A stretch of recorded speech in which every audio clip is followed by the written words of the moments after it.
Qizlarjonlar, ustimdagi shubani 1 millionga oldim, lekin qaynonamga 500 mingga oldim deb aytaman. Qani reaksiyalarini ko'ramiz. Oyijon, Ha? yaxshimi? Yarashibdi. O, yarashdi. Nech pul deb o'ylaysiz? Ha, nech pul? Atigi 500 ming so'm.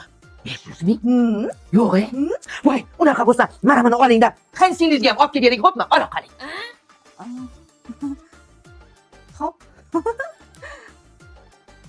Yeb qo'ydim. Sizlar meni yeb qo'ydi deb o'yladinglarmi? Men mumkin bilan hech qachon yeb qo'ymayman. Shu yerdan hozir foyda bilan chiqib ketaman. Ketdik. Men sizlarga shunaqa narx aytaman, Interpolga ham, Mehr ko'zdaga bersanglar ham bunaqasini topa olmaysizlar. 650 mingdan sotilgan mana shunaqangi sifatli shubalarimiz 350 ming, 290 ming. Bular ham xuddi shunaqa bo'lgan. Xohlovchilar uchun kapshonkaligi 350 ming, bunisi bo'lsa 290 ming. Aslida 200 minggacha sotilgan ushbu nimchalarimizni bugungi narxi 75 ming so'm. Lekin siz endi Alif nasiya orqali atigi 25 ming so'mdan 3 oyga bo'lib to'lab olishingiz mumkin. 250 mingdan sotilgan ushbu nimchalar bugungi kunda Alpaka Uz do'konida bor yo'g'i 150 ming so'm. Qarang, bularni ham Alif Uzdan olsa bo'ladimi? Xohlagan narsani olsa bo'ladi. Hammasi nasiyaga bersa bo'ladimi? Albatta.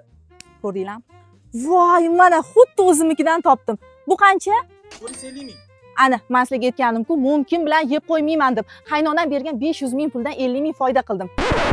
Shoshmanglar. Men buni boshqa do'kondan 1 millionga olgandim.